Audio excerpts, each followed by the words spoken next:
సభకు నమస్కారం. ఈరోజు ఈ సభకు అధ్యక్ష వహిస్తున్న ఎక్స్రే కొల్లూరి గారికి, సభకు సారథ్యం వహిస్తున్న మిత్రులు గోళ్ళ నారాయణరావు గారికి, ఈరోజు 2 పుస్తకాలు రచించిన ఈరోజు ఆవిష్కరపడ్డ పుస్తకాలు, ఎందుకంటే ఆయన రాసినవి చాలా ఉన్నాయి. ఈరోజు ఆవిష్కరించబడిన 2 పుస్తకాలు ఆ రచయిత కవి ఎస్ఆర్ పృథ్వీ గారికి, అలాగే వేదిక మీద ఉన్న పెద్దలందరికీ, మన కంఠస్ఫూర్తి గారికి, లక్ష్మి గారికి, సింగంపల్లి అశోక్ కుమార్ గారికి, అలాగే శ్రీమతి కృష్ణకుమారి గారికి, అలాగే కావేరి సత్యవతి గారికి, ఈరోజు ఇంకో పుస్తకం ఆవిష్కరించిన ఎన్వి రమణ డిఎస్పి గారికి, అలాగే వేదిక మీద ఉన్న అందరికీ, ముఖ్యంగా మనకు పూర్ణచంద్ గారికి, నాగకృష్ణన్ గారికి, ఇంకా ఇతర సాహితీ ప్రేమికులందరికీ కూడా నా హృదయపూర్వక నమస్కారం. ఈరోజు ఎస్ఆర్ పృథ్వీ గారి ఈ 2 పుస్తకాల గురించి చక్కటి సమీక్ష జరిగింది. ఆవిష్కరణ సభ చాలా చక్కగా జరిగింది. ఇదే ఆవరణలో మనకు 4వ అంతస్తు అనుకుంటాను. కొన్ని రోజుల క్రితం శ్రీశ్రీ గారి పుస్తక ఆవిష్కరణ సభ జరిగినప్పుడు చాలా చక్కటి సభ, ఆ రోజు చాలా మంచి సభ దీనిలాగే మనకు జరగడము. అప్పుడు వేములపాటి పట్టాభి గారు, వేములపాటి అజయ్ గారు వారందరూ రావడం జరిగింది. ఆ ఆవిష్కరణ సభ అయిన తర్వాత ఆ పుస్తక మనకు బహుమతి ప్రదానం అన్నీ చేసిన తర్వాత నెక్స్ట్ డే నాకు మనకు కొల్లూరి గారు ఫోన్ చేయడం జరిగింది. త్వరలోనే ఇంకో మనకు సభ ఇక్కడ జరగబోతుంది, మన దాంట్లో ఒక పుస్తకావిష్కరణ, మీరు తప్పకుండా రావాలి అన్నారు. ఆయన మనకు ఎవరి పుస్తకము ఏంటి, ఎప్పుడు డేట్ అవన్నీ చెప్పలేదు. 2-3 రోజుల తర్వాత మళ్ళీ మిత్రులు గోల్నారాయణరావు గారు ఫోన్ చేసి, ఇలా ఎస్ఆర్ పృథ్వీ గారు అనే ఒక ఆయన, ఆయన చాలా ప్రొలిఫిక్ రైటర్, పుస్తకాల మీద పుస్తకాలు రాస్తున్నారు మన పూర్ణచంద్ గారి లాగా. ఆయన పుస్తకం ఒకటి పగిలిన జీవకళలు, వీటిని ఈ పుస్తకాన్ని మీరు ఆవిష్కరించాలి ఫలానా రోజు. ఇంకో విషయం ఏంటంటే, ముఖ్యమైన విషయం, ఆయన న్యాయవాది అని చెప్పి చెప్పడం జరిగింది. నాకు ఆ రోజు ఆయన ఇచ్చిన క్లూలు 2. ప్రొలిఫిక్ రైటర్ అనేది పక్కన పెడితే, ఒకటి న్యాయవాది అన్నాడు, న్యాయమూర్తి అన్నాడు, లీగల్ ప్రొఫెషన్లో ఉన్న ఆయన. రెండవది పగిలిన జీవకళలు. సో నాకు ముందుగా ఫస్ట్ లీగల్ ప్రొఫెషన్లో ఉన్న వాళ్ళు కవితలు, రచనలు ఇవన్నీ చేయడం, పుస్తకాలు రాయడం అనేది చూస్తే, నాకు ముఖ్యంగా లీగల్ ప్రొఫెషన్లో ఉన్న వాళ్ళలో ఇంగ్లీష్లో ఎక్కువగా ఫిక్షన్ చదివే వాళ్ళకి చాలామందికి తెలిసిన రైటర్ ఒక ఆయన జాన్ గ్రీషమ్ అని. ఈజ్ చాలా పుస్తకాలు రాశాడు. వెరీ లీగల్ ఫిక్షన్కి ఆయన పెట్టిన పేరు. ఆఫ్టర్ జెఫ్రీ ఆర్చర్, మనకు ఫ్రెడరిక్ ఫోర్సీ తర్వాత అంతా ప్రాచుర్యం పొందిన పుస్తకాలు ఆయన. మనకు తెలుగులో చూసుకుంటే మన గురజాడప్పారావు గారు కూడా ఆయనకు కూడా ఈ లీగల్ నేపథ్యం ఉంది. అలాగే మన కాశీ విశ్వనాథ్ గారు పుస్తకాలు రాశారు. సో ఈ విధంగా న్యాయవాదులు, చాలా మంది న్యాయమూర్తులు కూడా ఉన్నారు మనకు ఈ విధంగా అని చెప్పేసి చూసి, ఏంటి నా న్యాయమూర్తి ఈ పుస్తకాలు రాయడం ఏంటి అని, ఎందుకంటే పుస్తకం నా దగ్గర లేదు అప్పటికి. సో ఏంటి పగిలిన జీవకళలు ఏంటి, కళలు పగలగడం ఏంటి అని చెప్పేసి నాకు ఒక ఇది అనిపించింది. ఎందుకంటే అంతకుముందు ఈ శ్రీశ్రీ గారి సభ కొన్ని రోజుల ముందే ఒక ఐఏఎస్ అకాడమీలో ఇక్కడ ప్రారంభించబడింది. అక్కడ వెళ్ళినప్పుడు అక్కడ సుమారు ఒక 100 మంది స్టూడెంట్స్, పేరెంట్స్ వచ్చిన వాళ్ళందరికీ కూడా నేను కళల గురించే చెప్పాను. అంటే టార్గెట్స్, ఏ విధంగా మనం ప్రిపేర్ కావాలి ఐఏఎస్కి. సో వాళ్ళకు ఫస్ట్ నేను 2-3 సెంటెన్స్లు చెప్పింది, మీ కళలు కనండి, సాకారం చేసుకోండి అని. మనకు ఏపీజే అబ్దుల్ కలాం గారు చెప్పింది, dreams translate into thoughts and thoughts will result into action. లేకపోతే వాల్ట్ డిస్నీ గారు చెప్పినట్టు, dreams if you can dream you can achieve it అని. అంటే మనం కళల కంటే సాకారం చేసుకుంటాం, కళలు definitely they will be successful అన్నట్టుగా వాళ్ళందరినీ మోటివేట్ చేయడం. అంటే మనకు పెద్ద పుస్తకాలు రాసిన, మనకు అన్నిటికంటే one of the best books మనకు చూస్తే నెపోలియన్ హిల్ అని ఆయన థింక్ అండ్ గ్రో రిచ్ అని రాశారు. ఆయన కూడా ఫస్ట్ ఏమంటాడంటే, if a person can think what ever he thinks and, అంటే అతను what ever A person can perceive and believe he can achieve అంటాడు. ఏంటి ఈ న్యాయమూర్తి గారు, ఎస్ఆర్ పృథ్వీ గారు ఏంటి పగిలిన జీవకళలు అంటున్నాడు. మామూలుగా ఈ విధంగా నేను ఎప్పుడు కూడా చూస్తే డ్రీమ్స్ కెన్ బి అచీవ్డ్ అనేది నేను అందరికీ చెప్తూ తిరుగుతున్నాను.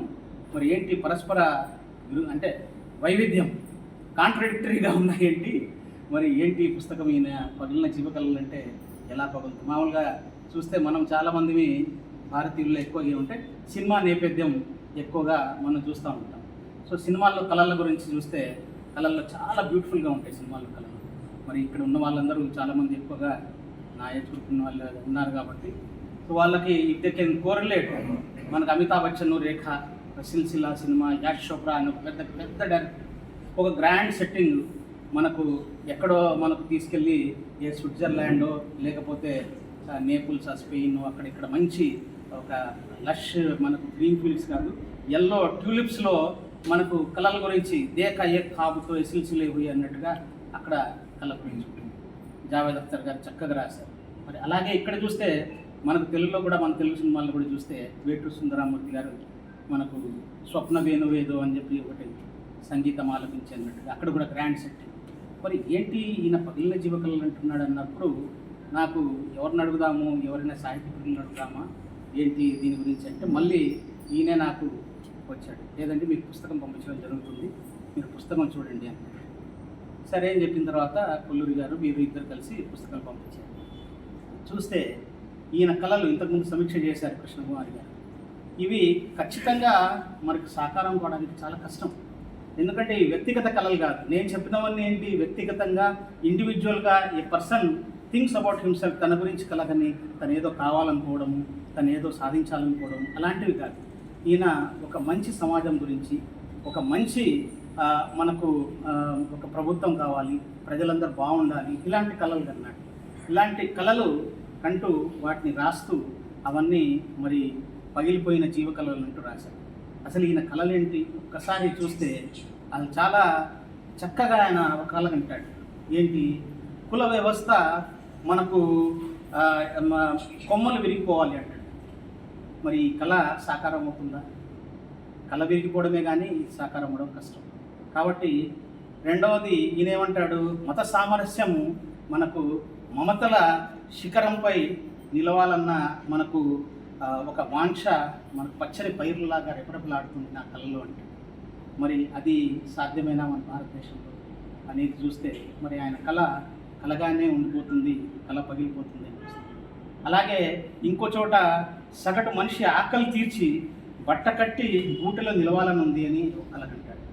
మరి అది కూడా చాలా కష్టమైన. మరి ఈరోజు చూస్తే గ్లోబల్ హంగర్ ఇండెక్స్లో మనం ఎక్కడో 127 దేశాల్లో 105వ దేశంగా మన సూచికల్లో మనం కనిపిస్తున్నాం. అలాగే జాతిని కనిపించని ఒక కారు చిచ్చులాగా వేధిస్తున్న అసమానతల పొరల్ని కాల్చేసి అలాంటి సమాజం కావాలి అంటాడు. మరి అది మనకు ఈ అసమానతలు ఇన్ఈక్వాలిటీ ఎంతగా ఉంది అని చెప్పేసి ఈ మధ్య కాలంలోనే ఒక వారం రోజుల నుంచి మనకు సమకాలీన రాజకీయాల్లో మనకు జరుగుతున్న ఇది ఒక విశ్లేషణ ఏమో ప్రపంచవ్యాప్తంగా వచ్చిన దాని ప్రకారం చూస్తే వరల్డ్ ఇన్ఈక్వాలిటీ ఇండెక్స్లో మనం ఎక్కడో చాలా పూర్గా ఉన్నామని చెప్పేసి చెప్పడము. 1% of the people are holding 40.1% of the wealth in the country అని చెప్పేసి సంపద 40.1% సంపద 1% వారి దగ్గరే ఉంది, లేదా 10% వారి దగ్గర 77% ఉంది అని చెప్పేసి చెప్పడము. మరి అలాంటి అన్నీ లేకుండా అలాంటి అసమానతలు లేకుండా సమాజం కావాలి ఈయన కలగనడము మరి చాలా కష్టం. మరి అందుకనే నాకు అనిపించింది ఈయన ఏ విధంగా అయితే పగిలిన జీవకళలు ఉన్నాడో ఈయన కళ్ళన్నీ పగిలిపోయాయి, అదే ఆ విధాన్ని ఆయన పుస్తక రూపంలో తెచ్చాడు అని చెప్పేసి నాకు అర్థమైంది. అలాగే చాలా చక్కటి కళలు, సమానత్వం మానవత్వం కలిసి మేళవించిన సమాజం కావాలి అంటే అది కూడా ఈ రోజుల్లో మనకు సాధ్యం కాని విషయం. టెక్నాలజీ పెరుగుతూ ఉంది కానీ సాంకేతికంగా మనం చాలా ముందుకెళ్ళిపోతున్నాం కానీ ఈ సమానత్వాన్ని మానవత్వం అనేది ఎక్కడో వెళ్ళిపోతుంది. ఈరోజు ఉదయాన్నే లేచి ఇప్పుడు ఎంతోమంది అందరూ మనకు మొబైల్ పట్టుకొని ఉన్నారు. ఇక్కడ మొబైల్ తెరవంగానే మనకు అన్ని రకాల మనకు మెసేజ్లు వస్తూ ఉంటాయి. ఎక్కడ దాంట్లో అంత విద్వేషాలు మనకు ఇవే ఉంటాయి కానీ ఎక్కడ కూడా మనకు ఈయన కోరుకున్న సమాజం, ఈయన కలలు కన్న సమాజం మరి సాధ్యమయ్యే మనకు సూచనలు ఎక్కడ కనిపించదు. అలాగే ఏదైతే ఆశయాలు అంటున్నాడో మనం మంచి ఆశయాలను పెట్టుకొని దాన్ని నిస్వార్థాన్ని జత కలుపుదామంటాడు. మళ్ళీ ఇక్కడ కూడా అది కూడా సాధ్యం కాదు. అలాగే ప్రతి మనిషి సోమరితనాన్ని జయించి ముందుకెళ్ళాలి అంటే ప్రతి మనిషి సోమరితనం. ఈరోజు సోమరితనం అంటే ఎలా ఉందంటే సగం మంది ఈ రోజుల్లో వర్క్ ఫ్రమ్ హోమ్లో ఉంటున్నారు. మరి ఎంతోమంది వర్క్ ఫ్రమ్ హోమ్. అలాగే ఏది కావాలన్నా కూడా మనం కళ్ళు మూసి కళ్ళు తెరిచి లోపల అంటే బ్లింకిట్ అని వచ్చేస్తుంది. సో ఎవరు కూడా ఏది ఇది చేయట్లేదు. సోమరితనం అనేది అందరికీ అలవాటైపోతూ ఉంది ఈ కాలంలో.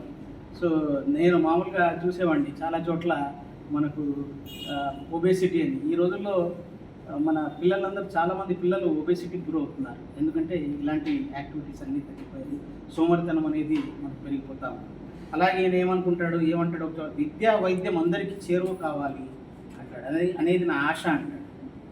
సో విద్యా వైద్యం చేరువ అనేది విద్య గురించి అక్కడే కిందనే మళ్ళీ కార్పొరేట్ అవన్నీ కూడా రాస్తాడు. మన జంధ్యాల గారి ఒక సినిమాలో ఎప్పుడో ఒక క్యారెక్టర్లో మనకు మీరు చదువుకున్నారా అంటాడు. ఓకే. సో ఆ విధంగా ఉన్న దీంట్లో ఇప్పుడు ఈయన కళ కలగానే ఉండిపోతుంది, కానీ మనకు అది నిజం కావడం కష్టం. సో అలాగే స్వార్థ జ్వాలల్ని ఆర్పాలి, దాని స్థానంలో నీతి నిజాయితీలు రావాలి అంటే ఇలాంటివన్నీ కూడా. అందుకనే ఆయన ఏదైతే టైటిల్ పెట్టారో కరెక్ట్. నేను అనుకున్న ఆ కళలు వేరే, ఈ కళలు వేరే. ఇది సమాజం గురించి, ఒక మంచి సమాజం, ఒక సమాజం గురించి కళల కన్నా ఒక వ్యక్తి మరి ఆయన పగిలిన జీవ కళలు అని చెప్పేసి చక్కగా టైటిల్ పెట్టి రాశాడని చెప్పేసి ఎస్ఆర్ పృథ్వీ గారు ఆయన్ని నేను అభినందిస్తూ, మరి రెండవది నానోబెల్ స్థానం నేను చదవలేదు, కానీ సత్యవతి గారు చక్కటి సమీక్ష చేశారు. మరి ఆవిడ చెప్పిన తర్వాత ఖచ్చితంగా ఈ నానోలు దాని మీద ప్రయోగం కూడా చేయాలని అనిపిస్తూ ఉంది. మరి ఆ విధంగా మరి ఎంతవరకు సఫలీకృతమవుతాం మరి ముందు సమయమే చెప్పాలి. ఈరోజు ఈ సభకు నన్ను ఆహ్వానించి మరి పుస్తకం ఆవిష్కరణ చేయవలసిందిగా కోరిన మనకు ముఖ్యులు ఎక్స్రే కొల్లూరు గారికి, అలాగే మిత్రులు గోళ్ళ నారాయణరావు గారికి, ఇక్కడికి వచ్చేసిన మీ అందరికీ కూడా ధన్యవాదాలు తెలుపుకుంటూ ఎస్ఆర్ పృథ్వీ గారికి అభినందనలు తెలుపుతూ సెలవు తీసుకుంటాను. Thank you. ధన్యవాదాలు సార్. రచయిత నమస్కారం. వేదిక మీద ఉన్నటువంటి పెద్దలందరికీ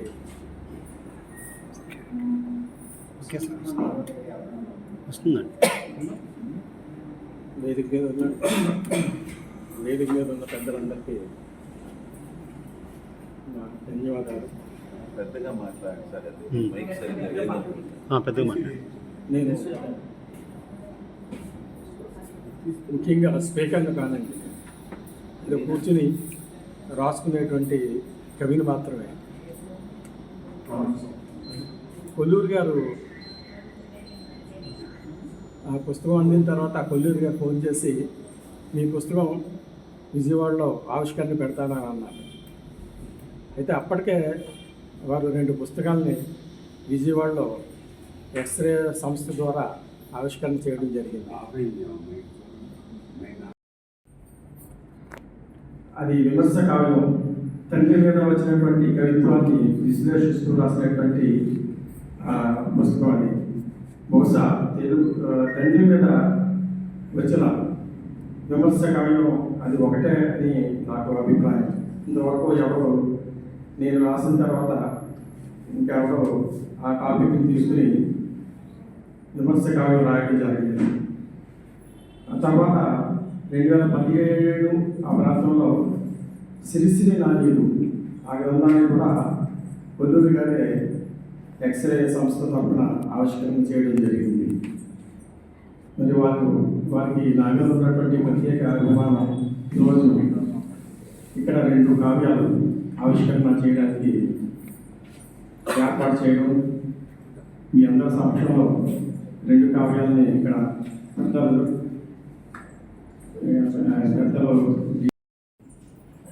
విష్ణుకుమార్ గారు, సత్యవతి గారు మూలకషంగా సమీక్ష చేయడం జరిగింది. ఆ తర్వాత సాధించారు. ఎందుకంటే ఈ పుస్తకాలు తీసుకోవడానికి చిన్న నేపథ్యం ఉంటుంది. పుస్తకాల గురించి ఇక్కడ మాట్లాడాలి కనుక నేను పుస్తకాల్లో ఉన్న విషయాల గురించి మాట్లాడడం, ఈ పుస్తకాలు వెలుగు చూడటానికి ఉన్న నేపథ్యం గురించి ఒక విషయం చెప్పి నేను ఆరాధ్యమైన కనుక సెలవు తీసుకుంటాను. మార్చి నెలలో నేను ఒక శతకం ఇంటిపై చేయించాను. వాళ్ళ నారాయణరావు గారికి నా కృతజ్ఞతలు.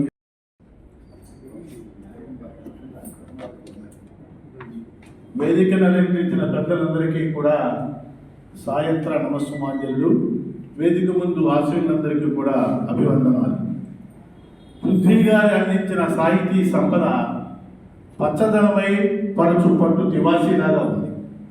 మొగిలి పూలవలే పొగడ పూలవలే దివునిండి భూమికి పరిచిన తోరణంలాగా ఉంది. నృత్య భంగిమ నిలుచు నెమలి పింఛమై నన్నయ్య యుగము నుండి ఆధునిక యుగము వరకు నడిచి వచ్చిన బాలవెల్లి మన పృథ్వీ గారు. వారికి అభినందించినటువంటి మందారమాల.